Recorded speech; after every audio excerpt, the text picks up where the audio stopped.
Hari ini kita akan pikirkan sebuah judul, yaitu dalam hati siapa yang tahu.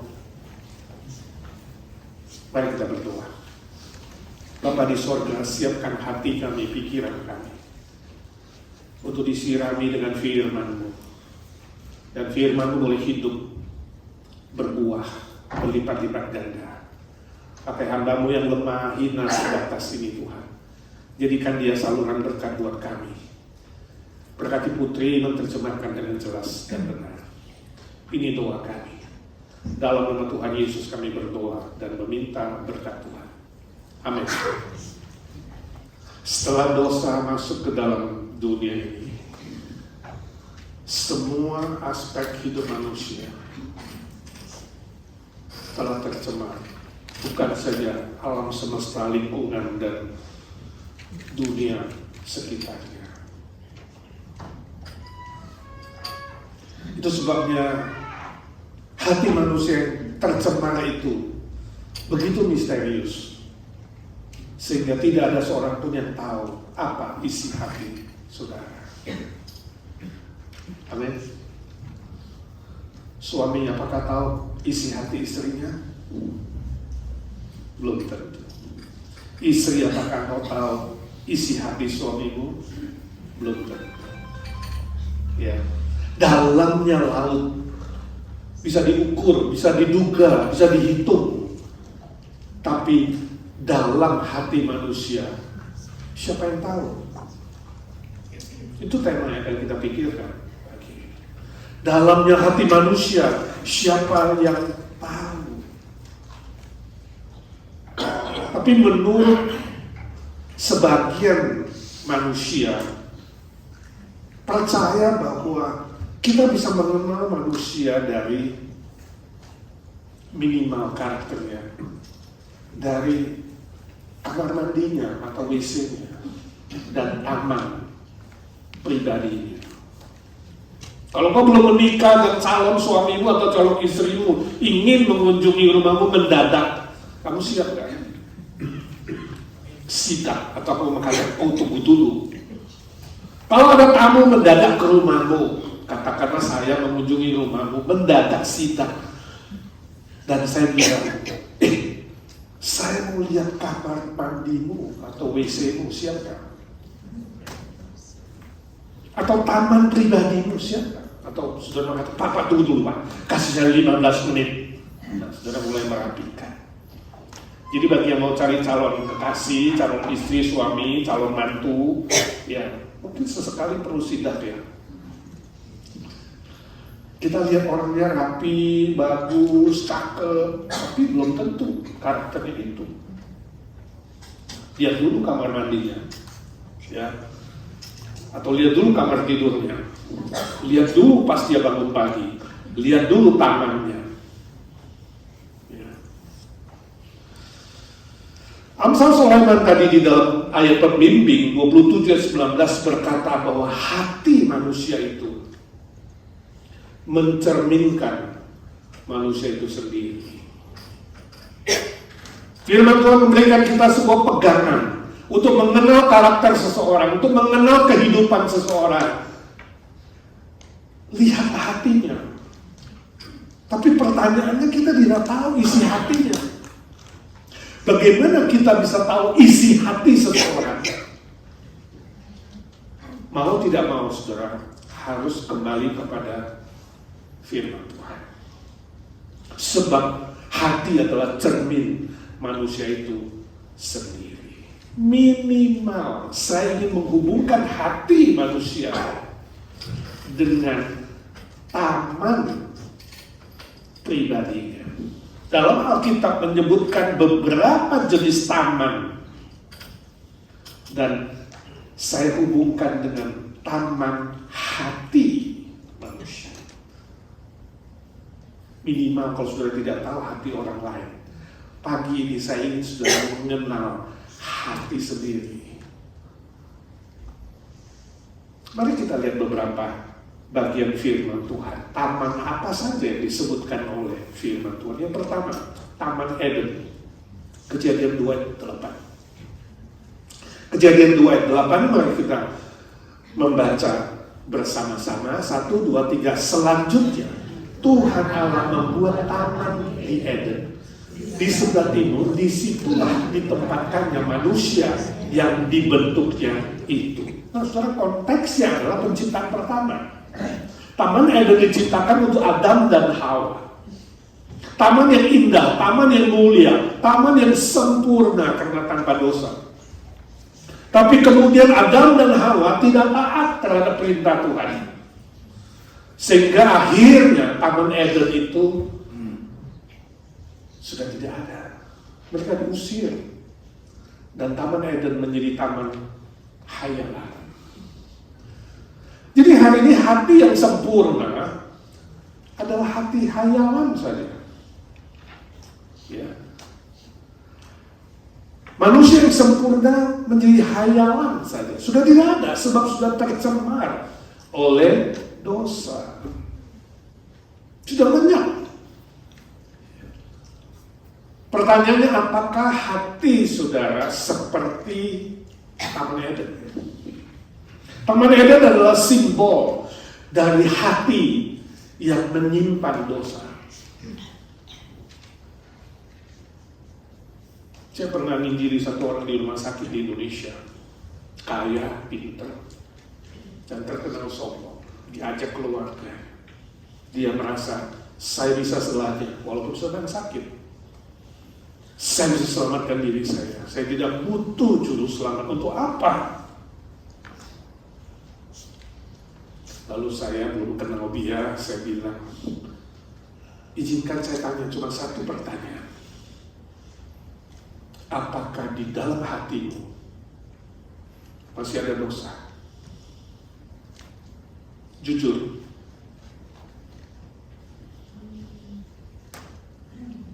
Dia terdiam. Lama gak bisa jawab.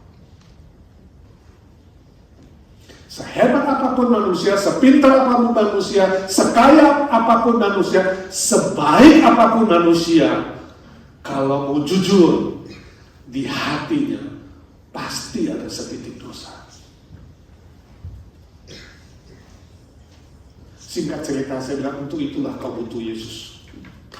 Sebab Yesus tidak punya dosa. Dia rendah hati menerima Tuhan. Saya tidak tahu hari ini bagaimana hidupmu, tapi izinkan saya tanya, apakah hatimu seperti Taman Eden? Engkau masih ada menyimpan setitik dosa? Kalau iya, engkau butuh juru selamat. Saya ingat waktu Obama masih menjadi presiden, dia pernah diwawancarai, ya, di dalam sebuah seminar tentang aborsi. Lalu ditanya kepada dia, hei Pak Obama, andaikan satu hari anak perempuanmu hamil sebelum nikah. Dan dia tidak tahu siapa yang hamilinya. Oh, anak muda sekarang bisa tidur dengan A, tidur dengan B, kan? Apakah engkau mengizinkan anakmu atau mengusulkan anakmu untuk menggugurkan anaknya, mengaborsi? Obama bilang, saya tidak akan menghukum anak saya untuk hamil bayi itu. Dan dia punya hak untuk memilih mengaborsi bayi itu. Oke saja. Sebab dia punya hak pilih. Obama lupa bahwa bayi yang hidup di dalam kandungan itu pun sebenarnya punya hak untuk hidup. Ini contoh. Sebuah contoh dari manusia yang melegalkan pembunuhan bayi. Saya tidak tahu apa yang terjadi dalam hidup saudara, tapi yang pasti, ya, orang yang melawan kebenaran firman Tuhan pasti akan diadili oleh Tuhan. Masih adakah dosa tersembunyi di hatimu? Yang kedua, Taman Salomo, Pengkhotbah 2 ayat 5. Pengkhotbah 2 ayat 5. Baca bersama-sama, 1, 2, 3. Aku mengusahakan bagiku kebun-kebun dan taman-taman, dan menamainya dengan rupa-rupa pohon buah. Taman Salomo adalah taman yang sangat terkenal di zaman itu. Raja Salomo adalah raja yang paling kaya, punya segala sesuatu, istananya megah, dan taman yang dia bangun itu taman yang indah, yang menarik. Bahkan menurut cerita, dia membangun taman gantung yang pertama di bumi ini. Luar biasa, indah sekali Raja Salomo. Tapi apa kata Salomo? Dia katakan semua itu hanyalah kesia-siaan belaka. Kalau sudah baca kemudian ayat ke-8, saudara akan tahu. Semua sia-sia. Semua yang aku punya, kekayaan, keindahan, taman yang indah, istana megah, tulis buku, segala macam yang aku punya, termasuk punya istri dan gundik yang jumlahnya 1.000 orang.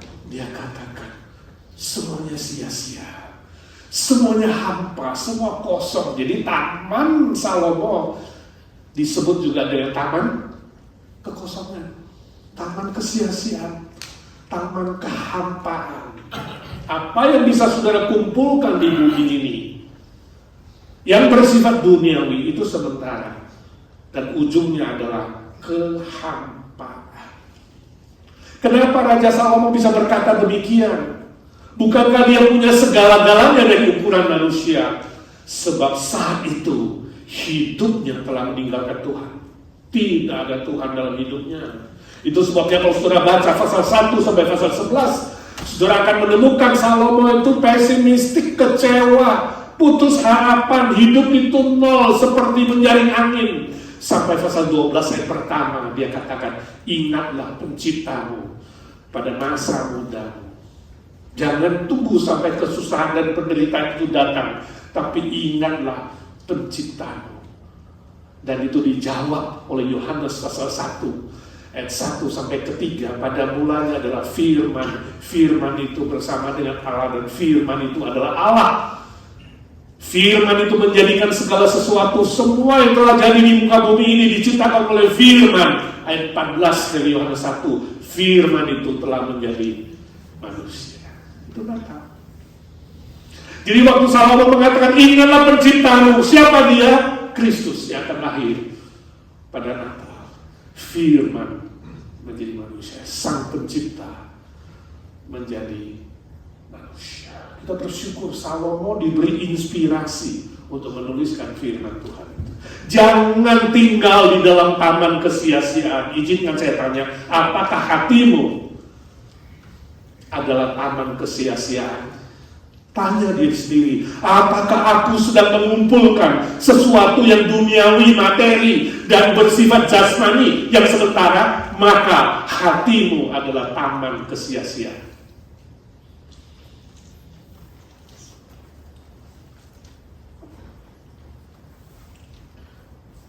Laporan terakhir banjir dan longsor di Indonesia, Sumatera Utara, ada 18 kabupaten, 340 mati,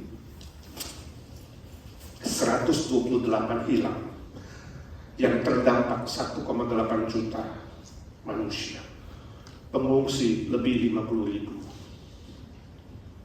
Aceh 136 yang mati, 181 hilang, pengungsi mencapai 500.000. Sumatera Barat 165 mati, 114 hilang, 18.000 kakak mengungsi kehilangan tempat tinggal. Dan laporan ini terus bertambah, korban terus bertambah. Hanya dalam hitungan detik, hitungan menit terus bertambah. 2 hari lalu Seattle, Washington State sama diguncang oleh bencana banjir juga. Rumah hanyut begitu saja. Hidup itu singkat, saudaraku. Hidup itu pendek, saudaraku. Engkau tidak bisa memprediksi hari besok. Gak ada seorang pun yang tahu hari besok apa yang akan saudara andalkan. Kekayaan, kepintaran, kehebatan, kegagahan, apapun yang bersifat jasmani dan duniawi dan materi, itu sementara saja, segera akan berlalu. Dan kalau hilang lenyap itu, begitu saja, nggak bisa dibawa. Nggak bisa dibawa kalau saudara mati. Izinkan saya tanya, apakah hatimu ibarat taman Salomo? Siapa yang saudara andalkan ketika engkau merasa kekosongan? Siapa yang kau andalkan ketika uang, manusia, materi, kuasa sudah tidak bisa menolongmu? Siapa yang saudara andalkan? Ingatlah penciptamu pada masa mudamu. Bukan untuk orang muda. Pada masa mudamu artinya ketika nafas ini masih di kandung badan. Jangan lupakan Kristus. Yang ketiga, Taman Getsemani, Matius 26 ayat 36. Mari kita baca bersama-sama. 1, 2, 3. Maka sampailah Yesus bersama-sama murid-muridnya ke suatu tempat yang bernama Getsemani. Lalu dia berkata kepada murid-muridnya, duduklah di sini sementara aku pergi ke sana untuk berdoa. Konteksnya, Yesus bergumul. Pergumulan yang terberat ada di Getsemani ketika di dalam kedagingannya dia berjuang. Haruskah aku minum cawan pahit ini? Dan dalam doanya dia berkata, Bapa, kalau boleh cawan ini, kematian di atas kayu salib, berlalu daripadaku. Tapi bukan kehendakku, melainkan kehendakmu yang jadi. Secara manusia, Yesus pun bergumul sebab dia manusia 100% seperti kita. Siapa yang mau mati muda? Siapa yang mau mati dihina, diejek, dicambuk, disiksa, dibunuh, dan terkutuk? Siapa yang mau? Ada orang yang mau mati bagi orang baik, tapi tidak ada orang yang mau mati bagi orang yang berdosa. Yesus harus meminum cawan itu. Jadi Taman Getsemani adalah taman pergumulan, taman perjuangan. Perjuangan melawan godaan si jahat. Sementara si jahat berbisik, ngapain kamu naik ke atas kayu salib? Gak usah, batalin saja. Sementara manusia sekitarnya meninggalkan dia, termasuk teman-temannya dan murid terdekatnya mengkhianati dia. Oh, perjuangan yang sulit untuk melawan si jahat, melawan daya tahan dunia, melawan godaan-godaan lainnya. Di dunia ini kita ada 3 musuh. Kedagingan sendiri, dunia yang menarik, dan iblis yang akan menjatuhkan. Yesus mengalami semua itu, dan di Getsemani itulah dia menang atas pergumulan. Permisi tanya, pergumulan apa yang saudara alami hari ini? Soal keuangan? Soal sakit penyakit? Soal jasmani? Soal relasi? Soal apa? Soal masa depan? Saya tidak tahu. Tapi bila hari ini engkau sedang mengalami pergumulan berat, hatimu itu adalah Taman Getsemani. Berdoa seperti Yesus. Berdoa, mencari kehendak Allah. Berdoa dengan serius.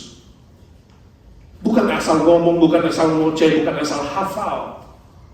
Jangan lari kepada hal-hal negatif, misalnya obat bius, alkohol, pelacuran, perjudian, pornografi, kriminal lainnya, atau godaan untuk bunuh diri. Iblis pintar sekali, bunuh diri adalah solusi. Hati-hati dengan godaan seperti itu. Doa membukakan kehendak Allah. Banyak doa, banyak kekuatan. Tidak berdoa, tidak ada kekuatan, dan saudara pasti kalah dalam pergumulan itu.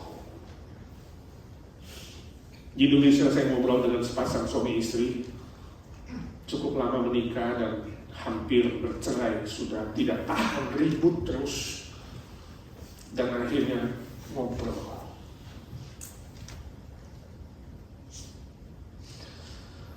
Saya cuma ajak berdoa.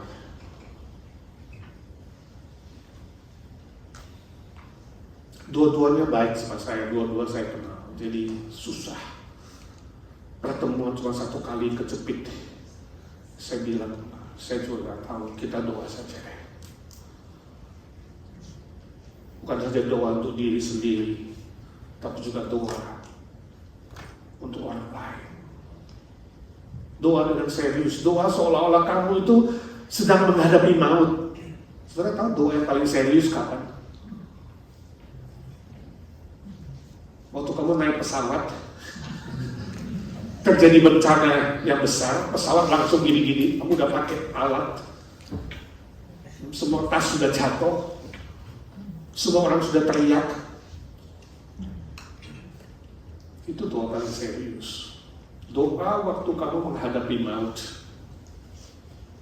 Ketika suami istri ribut dan mengatakan, ya udah lebih baik mati, saya bilang betul, mati saja, anggap sekarang mati di depan matamu. Dan saya mau kamu doa sebelum kamu mati 10 detik lagi. Itu doa apa? Dia akan doa supaya kamu diampuni dan supaya pasanganmu diampuni. Keduanya menangis. Puji Tuhan sampai hari ini gak jadi cerai. Andi kesaksian hari Jumat, Tuhan kalau boleh beri aku 15 hari sebelum mati. 15 hari, kamu masih bisa dosa 14 hari. Hari terakhir bertobat, juga tahu 15 detik ke depan. Itu sebabnya jangan main-main dengan waktu. You tidak tahu hari depan. Lalu ketemu lagi sepasang suami istri yang lain. Suaminya gak mau ketemu istrinya saja. Dia bilang, Pak, aku juga gak tahan. Saya sudah memaafkan suamiku 70 kali 7 kali 7 kali 7 kali 7 kali 7. Bapak hitung sendiri. Saya bilang, Yesus gak suruh kamu hitung. 70 kali 7 itu adalah angka sempurna. 7 sempurna, 10 sempurna. Itu dua-duanya angka Tuhan. Kalau pengampunan ada batas, itu bukan pengampunan, itu bukan datang dari Roh Kudus. Kalau datang dari Roh Kudus, sifatnya kekal. Saya tidak tahu waktu kamu menikah itu salah atau benar. Yang pasti sekarang, kamu diminta untuk mengampuni terus. Asal satu syarat, saya tanya, apakah nyawamu terancam mati? Apakah suamimu memukulmu? Apakah suamimu mengancam bunuh kamu? Kalau tidak, tetap ampuni dia. Kalau iya, kamu boleh lari keluar, jangan mati konyol. Kalau tidak ada ancaman jiwa, berdoa, dan berdoa. Tuhan buka jalan. Puji Tuhan sampai sekarang gak cerai. Saya tidak tahu pergumulanmu, saudara, tapi orang yang tidak berdoa tidak ada kekuatan dan pasti jatuh. Tapi orang yang berdoa, banyak kekuatan. Dan kau akan seperti Yesus mengatakan, Bapa, jadilah kehendak-Mu. Aku terima keputusan Bapa apapun itu. Dan kau akan mengalami kemenangan seperti Yesus. Amin. Yang terakhir, Taman Yusuf Arimatea. Yohanes 19:41-42. Yohanes 19:41-42. Kita baca 1, 2, 3. Dekat tempat di mana Yesus disalibkan ada suatu taman, dan dalam taman itu ada suatu kubur baru yang di dalamnya belum pernah dimakamkan seseorang. Karena hari itu hari persiapan orang Yahudi, sedang kubur itu tidak jauh letaknya, maka mereka meletakkan mayat Yesus ke situ. Taman Yusuf Arimatea. Konteksnya Yusuf Arimatea adalah seorang yang terkemuka, orang Yahudi yang terkemuka. Dia anggota Sanhedrin, top, yang diam-diam datang kepada Yesus menanyakan soal lahir baru, dan dia dilahirkan kembali oleh Roh Kudus. Itu sebabnya dia minta izin kepada Pilatus, kalau boleh dia menurunkan mayat Yesus. Dan Pilatus memberi izin, dia bawa mayat Yesus ke rumah pribadinya, ada taman pribadi di situ. Dan di dalam taman itu ada sebuah kubur yang kosong. Yesus dikuburkan di sana. Meminjamnya 3 hari. 3 hari kemudian Yesus bangkit dari kuburan di Taman Yusuf Arimatea. Jadi Taman Yusuf Arimatea adalah taman kemenangan, taman kebangkitan, taman kebangunan rohani, taman pembaharuan. Itu Yusuf Arimatea. Yesus bangkit, kuasa dosa, kuasa iblis, kuasa maut, kuasa dunia dihancurkan, sengat maut dipatahkan. Permisi tangannya, apakah hatimu seperti taman Yusuf Arimatea? Bersyukurlah, taman kemenangan. Hatimu hati yang bersandar kepada kuasa kebangkitan Kristus, bukan pada hal-hal yang sementara, tapi engkau berkata, ya Tuhan, aku yakin 100% Engkau bangkit walaupun aku tidak lihat, dan kuasamu bekerja dalam hatiku, dalam jiwaku. Selalu ada harapan baru, gak pernah putus asa, selalu ada jaminan pasti, garansi menang. Apapun cobaan dan ujian itu, berapa besar pun, kamu yakin Tuhan bersamaku, dan hatiku adalah hati kemenangan bersama Yesus. Sampai nafas terakhir kamu hidup berkemenangan.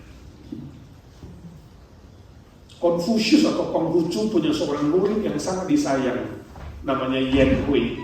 Dia seorang pejabat negara. Suatu hari Yen Hui ke supermarket, ke tempat market, bukan supermarket, zaman itu gak ada supermarket, ke pasar. Dia lihat ada ribut-ribut seorang pembeli dan penjual kain, ribut-ribut soal pembayaran. Si pembeli berkata, Pak, kamu salah, 8 kali 3 bukan 24 tapi 23. Ribut sampai rame, saya bilang 23, saya bilang 24. Yang Hui datang dan bertanya, ada apa? Tahu persoalannya, dibilang, pembeli, kamu yang salah. Sudah jelas 8 kali 3 24, gak usah ribut. Pembelinya mengatakan, kamu siapa? Seenaknya kamu mengadili kami. Hanya Konghucu, Konfusius, guru besar yang menentukan siapa benar siapa salah. Tanya Konfusius, 8 kali 3 23. Yen Hui muridnya mengatakan, boleh. Kalau kamu salah gimana? Kalau aku salah, kata pembeli, aku potong leherku kasih kamu. Nah kalau kamu salah, Yen Hui bilang, aku kasih topiku, kamu gantikan posisiku sebagai pejabat. Berangkatlah mereka cari Konghucu. Setelah ketemu Konfusius, dengar persoalannya, Konfusius bilang sama muridnya, Yen Hui, kamu salah. 8 kali 3 itu 23, bukan 24.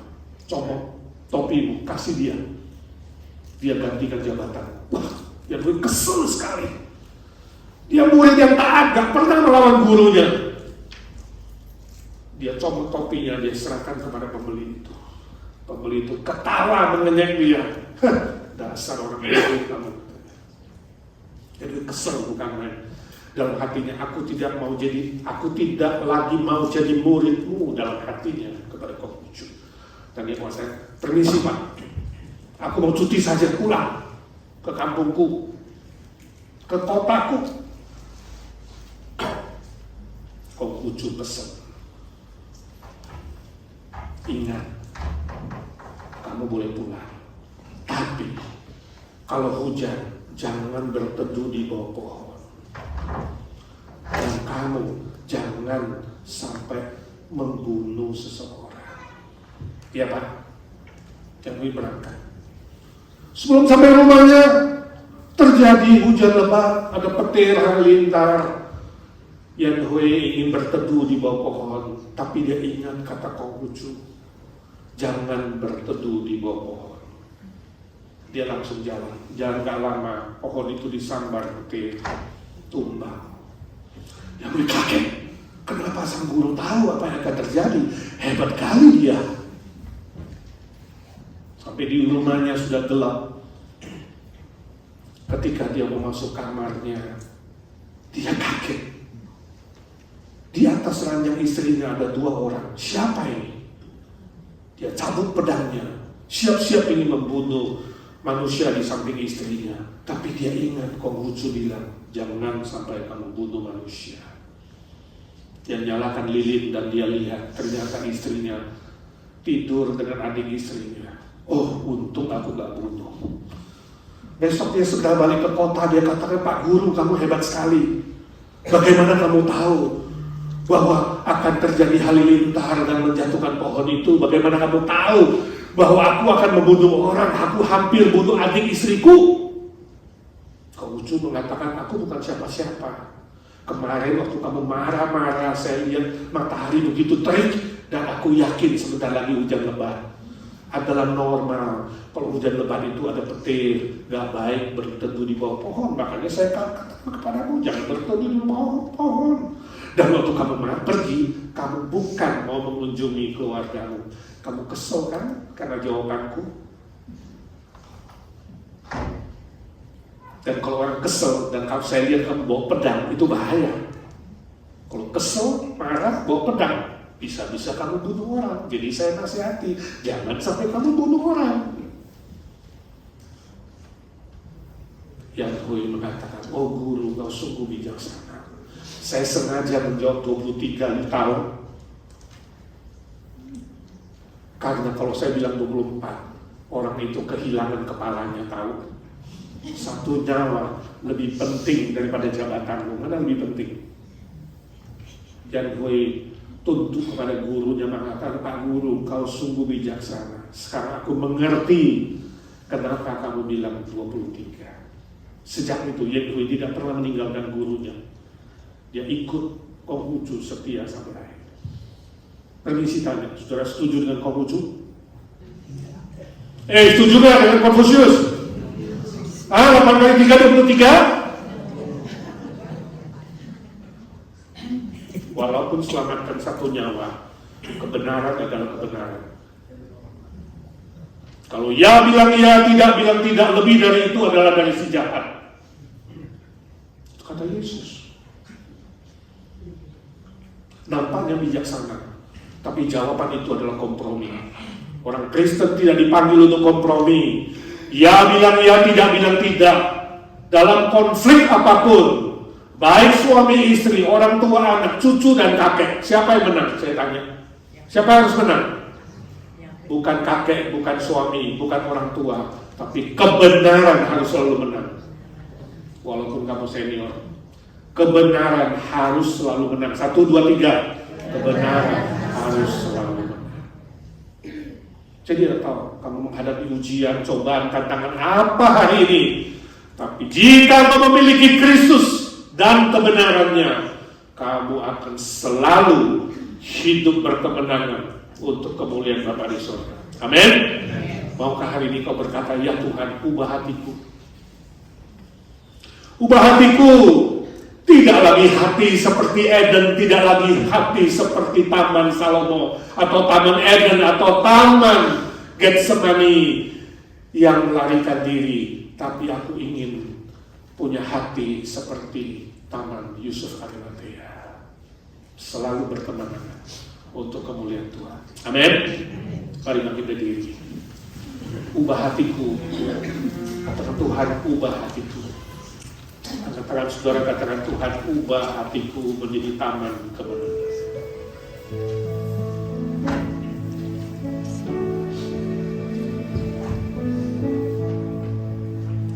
Ubah hatiku,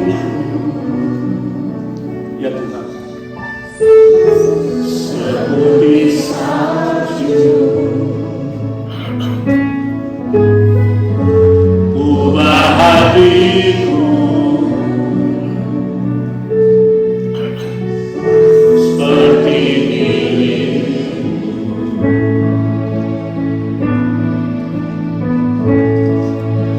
Engkau menjuna ku tanah liat.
Saya tidak tahu hati saudara, tapi satu hal saya tahu, ketika engkau mengundang Yesus masuk ke dalamnya dan mengundang kebenaran Tuhan masuk ke dalamnya, bertahta di situ, hidupmu akan menang, hidupmu akan berhasil, hidupmu akan diberkati. Saya ingin berdoa untuk angkat tangan kananmu kepada Tuhan, katakan, Tuhan, aku di sini. Jamah hatiku Tuhan, bentuk hatiku Tuhan. Gak ada yang tahu, hanya Engkau yang tahu Tuhan. Di sini aku. Ya Tuhan Yesus, Tuhan Yesus. Engkau yang sudah mati dan bangkit kembali. Lihat tangan-tangan ini diangkat kepadamu. Hamba meminta dalam nama Tuhan Yesus, pegang tangan itu. Pegang erat-erat agar mereka tidak jatuh Tuhan. Ubah setiap hati menjadi hati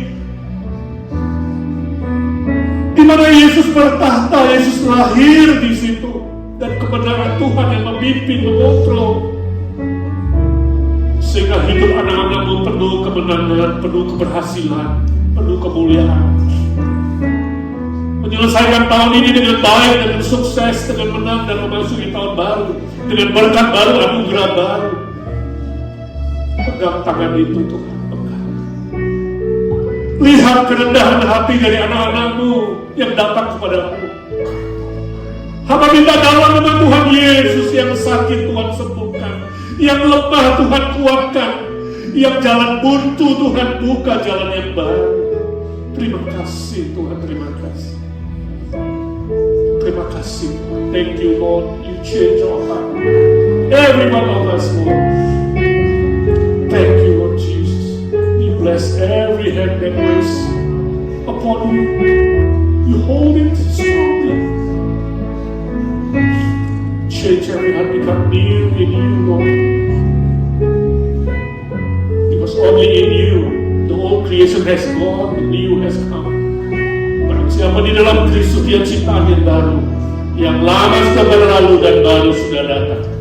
Change my heart, oh God. Change my heart, make it ever true. Change my heart, oh God. May I be like you. Dalam nama Tuhan Yesus Kristus, the name of Lord Jesus, we pray and ask blessing. Dalam nama Tuhan Yesus, kami berdoa dan memohon berkat jamahan kuasa Tuhan. Amin.